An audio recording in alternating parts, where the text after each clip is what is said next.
chinois comme un chinois. Coucou mes amis, j'espère que vous allez bien. Merci de me rejoindre. Aujourd'hui, j'aimerais vous parler d'un sujet assez intéressant qui vous paraît peut-être bizarre, peut-être marrant. C'est parler chinois comme un chinois. Vous allez vous demander pourquoi parler chinois comme un chinois. Quel chinois ne parle pas chinois comme un chinois? Cependant, ce n'est pas toujours le cas. Au cours de l'interprétation, ça arrive très souvent que des interprètes chinois qui n'ont pas assez de pratique ou qui n'ont pas assez d'expérience sortent des phrases en chinois vraiment bizarres qui ne s'adaptent pas du tout aux habitudes de la langue chinoise. Je sais que même si je vous ai beaucoup expliqué, certains d'entre vous ne croient toujours pas trop, donc je préfère vous donner deux exemples tout simples pour prouver ce que j'ai dit. Ce sont deux phrases en français. Je vous invite tout d'abord à écouter ces deux phrases en français et puis vous pouvez réfléchir sur la traduction. Vous pouvez essayer de les traduire en chinois. Si on est d'accord, c'est parti. Écoutez bien la première phrase. C'est un grand plaisir qui est le mien de me trouver devant vous pour prendre la parole. Je répète, c'est un grand plaisir qui est le mien de me trouver devant vous pour prendre la parole. Déjà, j'ai ralenti un peu, ce qui ne se fait pas dans la conférence, parce que le conférencier ne va jamais penser à l'interprète.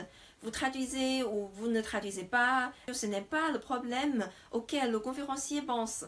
Si vous n'arrivez pas à traduire, ce n'est pas de la faute du conférencier, voilà. Mais ce n'est pas grave, j'ai répété un peu et j'ai ralenti pour que vous puissiez mieux comprendre cette phrase. Je pense que cette phrase n'a rien de difficile. Tout le monde qui a le niveau A2 peut comprendre cette phrase. Si vous avez bien compris, vous pouvez maintenant réfléchir à la traduction. Comment vous allez traduire cette phrase en chinois? Je crois que certains d'entre vous vont traduire de la manière suivante. 这是我的一个很大荣幸站在你们面前发言。Qu'est-ce que vous pensez de cette phrase? 这是我的很大的荣幸站在你们面前发言. Est-ce que c'est un chinois qui parle? J'ai l'impression que c'est un étranger qui apprend le chinois depuis pas très longtemps qui parle. J'ai l'impression vraiment que l'interprète est un étranger. Ce n'est pas un chinois. Parce que en chinois, ça se dit pas trop. 这是我的很大的荣幸站在你们面前，或者你们直接说这是我很大的荣幸站在你们面前。Est-ce qu'en chinois cette tournure est fréquente? 这是我的荣幸做某事。Non et non. En français, on dit souvent c'est mon plaisir de faire quelque chose, c'est une occasion de faire quelque chose, c'est intéressant de faire, c'est marrant de faire. En fait, du point de vue de la grammaire, ça c'est ce qu'on appelle l'impersonnalité. C'est-à-dire cette phrase est une phrase impersonnelle dans laquelle il n'y a pas de vrai sujet. Le sujet virtuel, c'est le sujet ce. Ce, c'est un sujet virtuel, juste pour rester là-bas, pour compléter la phrase. Mais dans cette phrase, il n'y a pas de vrai sujet. Genre, il vaut mieux faire quelque chose, il faut faire quelque chose, même il neige, il pleut, c'est une occasion de faire, c'est mon plaisir de faire. En français, ça c'est vraiment très courant. Par contre, en chinois, ce n'est pas une tournure fréquente. Les Chinois n'ont pas l'habitude de sortir ce genre de phrase. On dit plutôt « j'ai le plaisir de faire quelque chose ». On met directement la personne comme le sujet. On ne va pas utiliser un sujet impersonnel. Ça n'existe même pas en chinois. Du coup, la meilleure solution, c'est de traduire directement comme « j'ai le grand plaisir de me trouver devant vous pour prendre la parole ». Donc en chinois, on peut dire «我十分荣幸站在你们面前发言. C'est beaucoup mieux, n'est-ce pas? Maintenant, on a l'impression que c'est un chinois qui parle. Vous voyez, ces deux langues sont tellement différentes du point de vue de la syntaxe. Certaines tournures en français n'existent pas en chinois. Ce genre de phrase vraiment très fréquent au début d'une conférence. Et le début d'une conférence est toujours super important pour l'interprète et pour l'interprétation. Parce que c'est toujours le début qui est difficile. En chinois, il y a un vieux proverbe qui dit « c'est toujours le premier pas qui coûte, n'est-ce pas ?» 万事开头难 en chinois. Je suis entièrement d'accord parce que si vous n'arrivez pas à bien traduire, tout au début d'une conférence, ça va vraiment de mal en pire. Déjà au début, le conférencier n'a pas encore approfondi son discours. C'est juste la salutation, la présentation, des choses comme ça. Et si ça vous pose déjà problème, comment vous allez traiter la suite? Comment vous allez bien traduire par la suite? C'est difficile. Donc il faut bien commencer. Et pour bien commencer, il faut maîtriser ce genre de tournure. Si vous avez bien compris, maintenant on va voir la deuxième phrase, le deuxième exemple. C'est toujours une phrase en français, écoutez bien. J'espère que ce sommet, quant à lui, ouvrira un nouveau chapitre dans l'histoire des relations entre nos deux parts, celui marqué par l'échange, le partenariat et la responsabilité. Cette phrase est juste un peu longue, mais cette phrase n'est pas difficile à comprendre, on est d'accord. Il y a juste une subordonnée, c'est tout.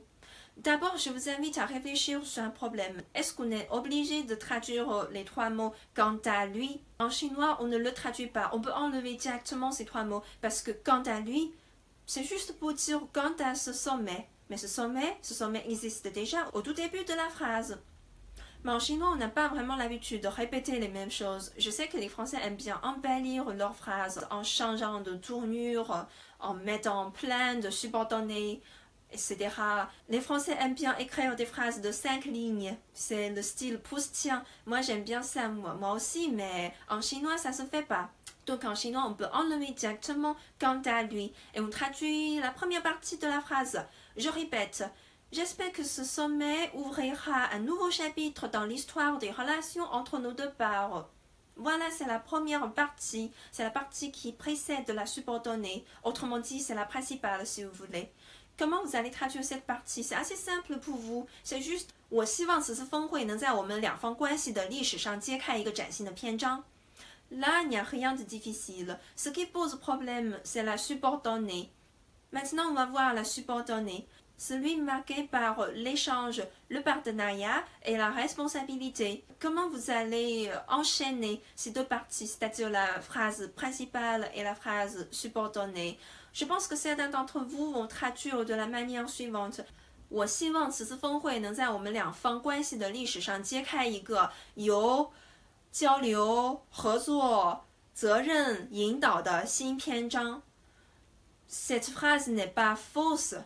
Grammaticalement, c'est correct, je suis d'accord, mais cette phrase, c'est juste un peu lourd. Pourquoi c'est lourd?